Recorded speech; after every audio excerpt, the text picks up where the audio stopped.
Okay, everything's set up and ready. All right, great. Welcome to today's meeting, the Western Riverside County Programs and Projects Committee meeting for Monday, January 23rd, 2023 at 1:30. Calling this meeting to order.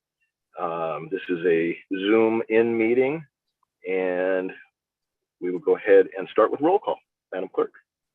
Thank you. Good afternoon. District 1?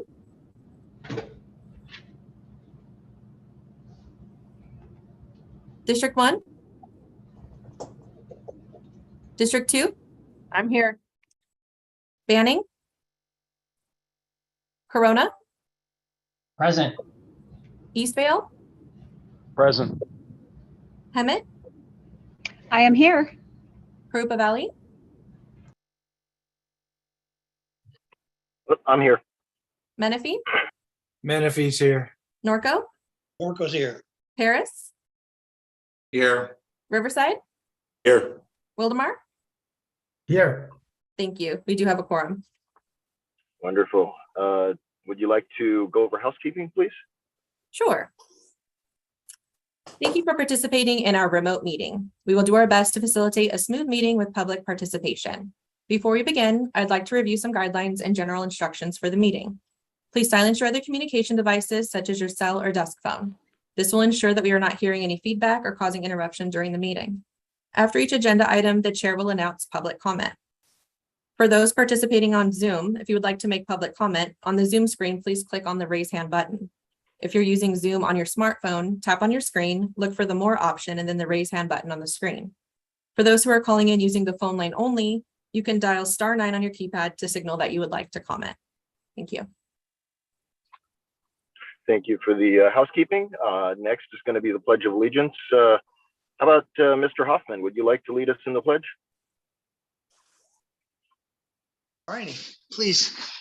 Oh, my screen just went. Oh, there, right. Okay. I pledge allegiance to the flag of the United States of America and to the republic for which it stands, one nation, under God, indivisible, with liberty and justice for all. Thank you very much. Moving along to public comments. Do we have any public comments that were sent in, or anybody on the Zoom that has raised their hand? We did not receive any written comments for items not on the agenda, nor am I seeing any hands raised. Okay, excellent. So we will move along. Are there any additions or revisions to today's meeting agenda? No, sir. Okay. Boy, this is happening very quickly. So with that, let's see. Moving on to the consent calendar item. Does anybody wish to pull an item? And if so, please make sure for the record you're stating your name. I don't see any hands or anybody waving, so I'll assume at this point we're good. I'll second. We have a motion. And who was the motion by? Menifee. Okay. We're good. Would you please do a roll call vote? District 1? District 2? Yes. Corona? Aye. Eastvale? Aye. Hemet? Yes. Karupa Valley? Yes. Menifee? Yes. Norco? Yes. Paris? Yes. Riverside? Yes. Wildemar? Yes. Thank you. The consent calendar passes. Excellent. Item number 7 is an amendment with Stantec Consulting Services for the Santa Ana River Trail Project Phase 2, 2A, and 3A in the Prado Basin. I believe we're going to have a report by David Lewis. Yeah, thank you. I have a presentation. Thank you. And good afternoon, committee chair and commissioners. Hope everybody is doing well. My name is David Lewis, and I am your capital project manager. The item before you today is for approval of an amendment to Stantec's contract for the Santa Ana River Trail Phases 2, 2A, and 3A project. Next slide, please. It is important to note a couple key elements related to the Santa Ana River Trail. RCTC has been managing this project for the Parks District since 2015. This project contains some of the last remaining segments in the 110-mile trail from the mountains to the sea. The multi-use trail will be ADA accessible and get to be enjoyed by bicyclists, pedestrians, and equestrians. Lastly, all of the commission's costs are reimbursed by the Park District, and the commission has no financial commitment to the project. Next slide, please. I would like to also briefly describe the historical background for further context on how we got to where we are today. As discussed with the commission previously, from 2015 to 2019, staff worked with the Parks District's design consultant to develop the design and environmental document. And unfortunately, in October of 2019, the Army Corps provided comments that precluded us from proceeding as originally planned. The Army Corps noted that portions of the trail impacted recently designated protected mitigation land, and therefore the proposed alignment would not be acceptable. Additionally, the environmental studies determined that the project would have significant impacts to waters of the United States, which would trigger extensive mitigation requirements and a detailed alternatives analysis. Lastly, they also rejected the placement of the trail on top of the existing dikes due to changes in policy. These comments resulted in the need to revise the original trail alignments to avoid impacts to the mitigation land, relocate the trail off the dikes, and identify ways to incorporate the trail into the planned projects within the Prado Basin. This resulted in the revision of the project phasing and placement of the trail on haul roads constructed as part of the Army Corps' Alcoa Phase 2 project. At the March 2021 meeting, the commission approved an agreement with Stantec for supporting the Army Corps in the preparation of the CEQA and NEPA environmental document to perform preliminary engineering and to prepare the PS&E and construction support services for phases 2, 2A, and 3A of the project. Next slide, please. This slide shows the current SART alignment and phasing, and I just highlight a couple of points. Phase 1, shown in green, was shifted from the river bottom to the existing streets to avoid the environmental impacts. Phase 1 will be the subject of a future commission agenda item. Phase 4, shown here in pink, is under construction and should be completed within a couple months.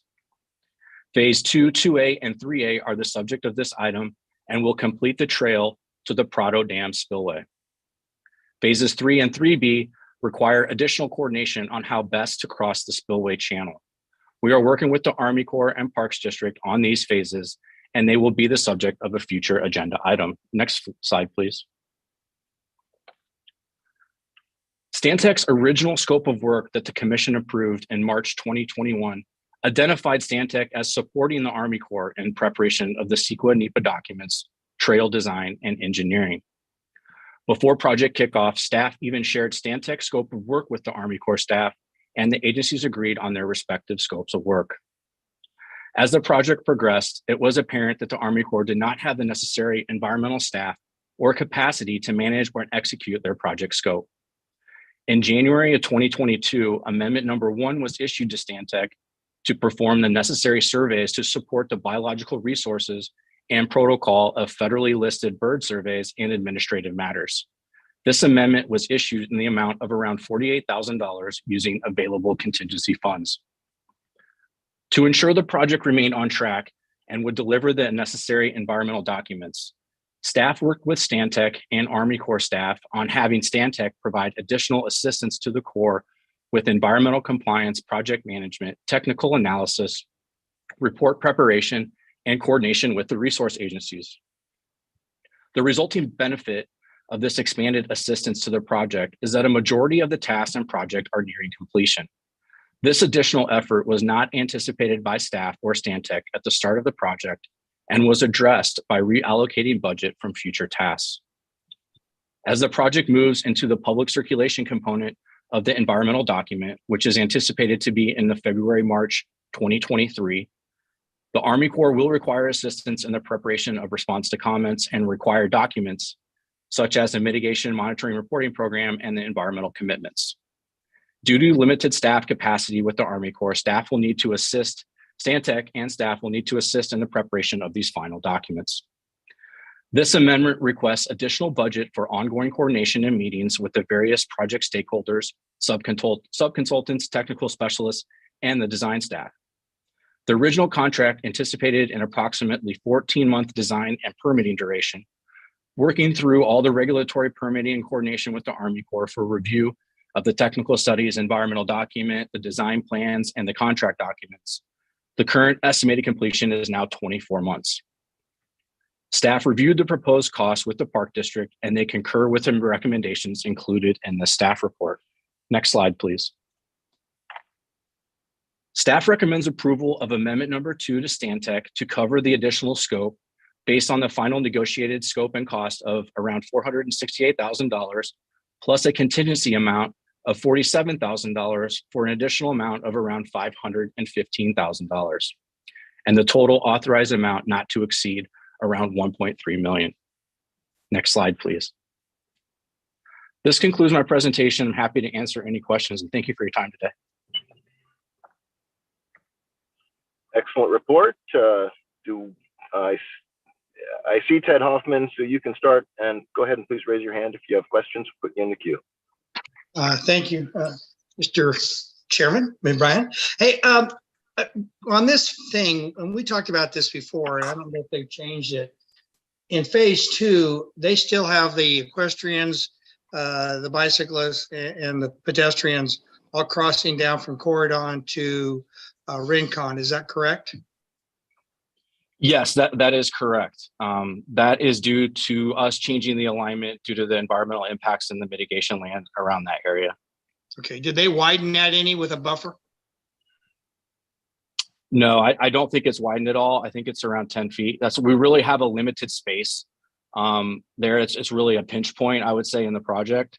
So we're going to throw, I understand, but you're going to throw all the bicyclists, the pedestrians, equestrians in a 10-foot pathway on a road that's heavily traveled. So that hasn't changed at all, has it? No, it hasn't, but we're working with the city of Corona on the plans, and we're implementing safety measures along that strip there to prevent no buffers included in there? I think there's a 4 or 5 foot buffer. I can go back and double check that with you. But like I said, we're really working closely on the design right now with the city of Corona. And these are just elements that I can certainly get back to you on. Yeah, because when they changed that trail, and I know we talked about this last time, when they changed that trail so we could not go around the hill and back in the riverbed, especially for the equestrians, and then you throw that stuff back upon the Corridon and that stagecoach area. That's a mess, but I said my piece last time, but there's still, when we do this, we need to have a buffer. Rincon is heavily traveled, vehicle travel. And to put all that foot and equestrian traffic and bicycle traffic down a 10-foot pathway, it's just unacceptable to me, but I've said my piece. Thank you. Thank you, Mr. Hoffman. Bill Zimmerman. Thank you, Mr. Chair. My question is regarding, do we anticipate any financial contributions from Army Corps? I mean, seems like there's a shift in scope away from them onto us, and also it's all their requirements. Do we have any reimbursements or anything like that anticipated? Unfortunately, no. The Army Corps has not contributed financially to the project. They do realize they have caused a lot of issues, I would say, with the revised alignment and phasing, and they have been a more cooperative partner. Parks is also going to seek funding from them for the potential phase 3 bridge over the spillway, because that was never accounted for in any of the planning documents or any of the environmental documents that are out there. So Parks will seek funding from the Corps, but they have not contributed any funding for the trail up to this point. Thank you, Mr. Lewis. All right. I don't see, Wes, your hand is up again, or is that from before? Again. I only had it up one. Oh, but that's okay. Yeah, you know what? You're right. You are, yeah. I know we all look alike. It's okay. Thanks, Mr. Chair. I just had a quick question. I know we're just talking about the environmental document right now. The design is still coming, correct, Mr. Lewis? Yeah, correct. The design is moving along. The good news is the design is relatively straightforward. The toughest part about this project is clearing it environmentally. The design, we have the 30% comments. We're revising it, and we'll be ready to submit the 90%, I think, by June or July of this year. Okay, and then on page 6, it talks about it being a 10-foot wide bike path and a 10-foot wide equestrian path. But as Mr. Hoffman said, if we go together there or it changes at 2A and 3A, is that that's correct still, right? The only time For that it's now. condensed, in this area is phase 2 along Rincon. All the Okay. other areas have the separated bike and equestrian. Great. So then my question is, since we're only talking about the environmental portion, is that the Stantec in their survey document, their survey area, are they surveying how wide is their survey area there? Are they only surveying that, 20 feet and there are 10 feet in that area, or are they surveying a larger area just in case design does change? It doesn't take that much more to survey a little bit more. In fact, probably not much at all. I just want to, frequently it's one of the things that you do when we're not, the design's not totally done, that if we could survey what we think the APE will be, even at its widest point, it, prevent having to eat away at the additional money or coming back to us for more. No, great question. We took that into account in the beginning. We gave them a pretty wide footprint to look at. And then once they developed the design, they slimmed it down. And then we looked at the temporary impacts and then we refined it even more. So we gave them an instruction from the beginning to have a pretty large footprint and survey a large area.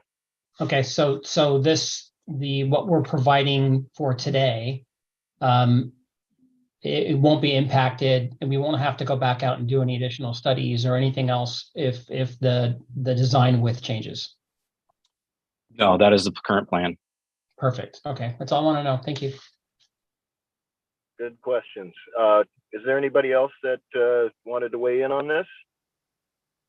This is an action item. Do we have any public comments on this item? We did not receive any written comments on this item, and I'm not seeing any hands raised. Okay, if you wish to speak, now is the time to raise your hand or make some noise. I'm not seeing anybody. Okay. I'll make So- the motion. Paris. We have a motion by Paris and a second by whom? Corona. Corona. Very good. Can we please have a roll call vote? District 1, District 1, yes. District 2, Yes. Corona, Aye. Eastvale, Aye. Hemet, Yes. Harupa Valley, Yes. Menifee, Yes. Norco, No. Paris, Yes. Riverside, Yes. Wildemar. Yes. Thank you. Item 7 passes with 1 no vote from the city of Norco. Excellent. Thank you. On to item number 8. This is for the election of officers for Western Riverside County Programs and Projects Committee. Lisa, can you give us the instructions? Sure. This item is to accept nominations for chair and vice chair for this committee for the year 2023 year. The current chair position is vacant. It was held by Wildemar, who is no longer on our commission. We have a new member. And the vice chair is Brian Berkson, who's running our meeting today. I'll turn it back to the chair to entertain nominations. Okay, thank you. Do we have nominations for chair? I would like to nominate Brian Berkson for chair. This is Linda Krupa. Corona second. Okay. We have a motion and a second. Do we have any other names of people that wanted to also be considered?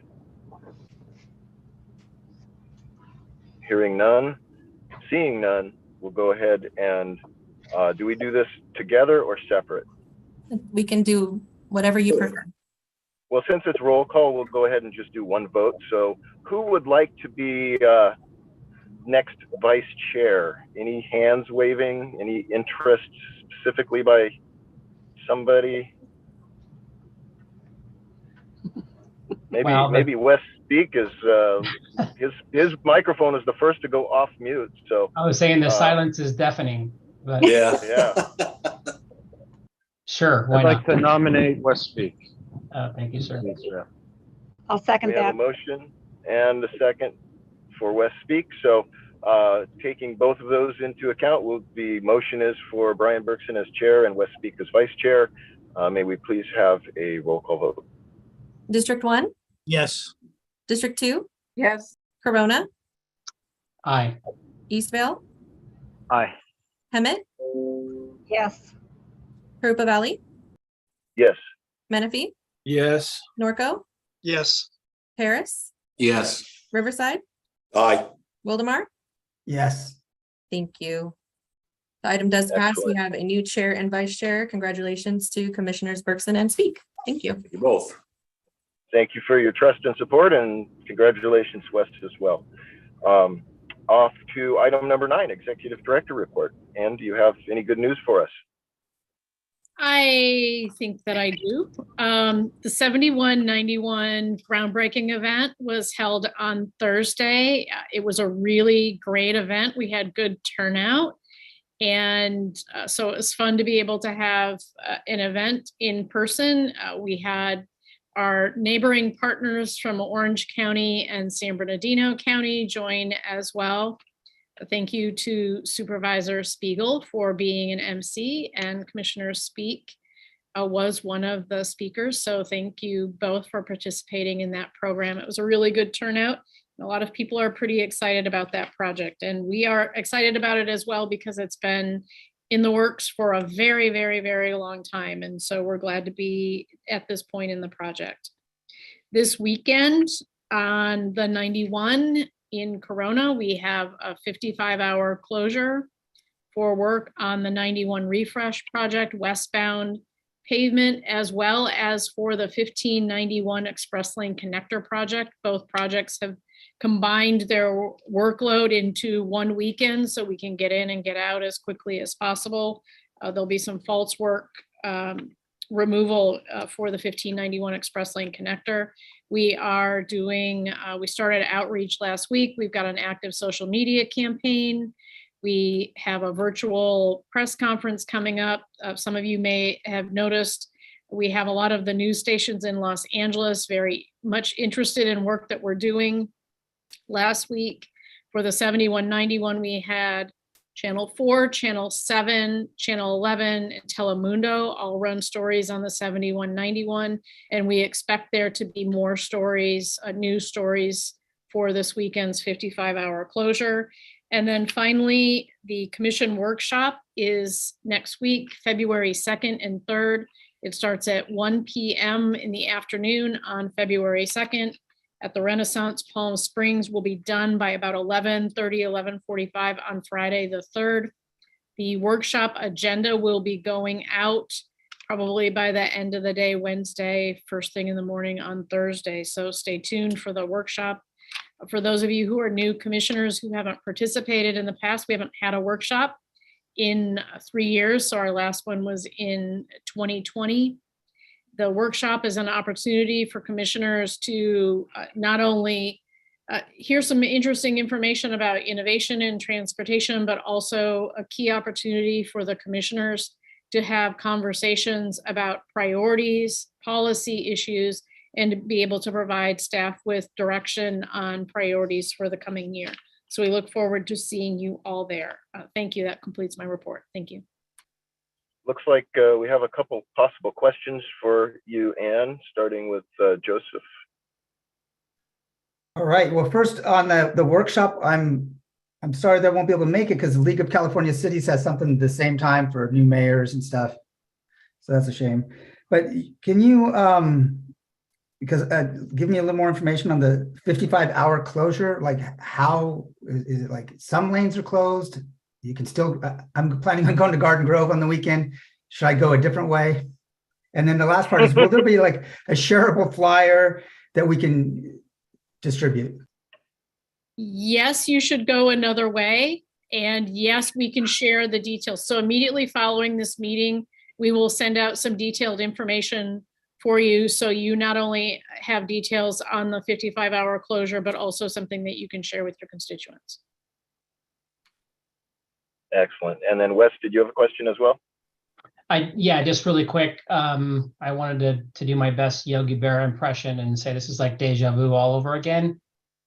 This is the last one, right, for the westbound side for this project? It is our intent that this is the last closure for the 91 refresh project. The Okay, 1591 Express Lane Connector project will have other false work removals, but they're not in the near term. Those would be, I don't have an exact date on those, but this is our hope. This is the very last one for the 91 refresh project. Yes. okay.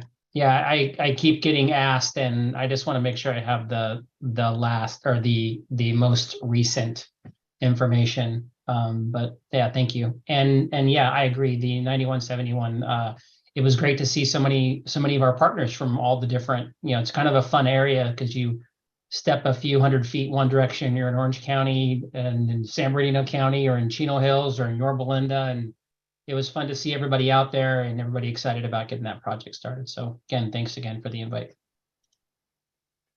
Very good. And with that, we will move to item 10, commissioners' comments.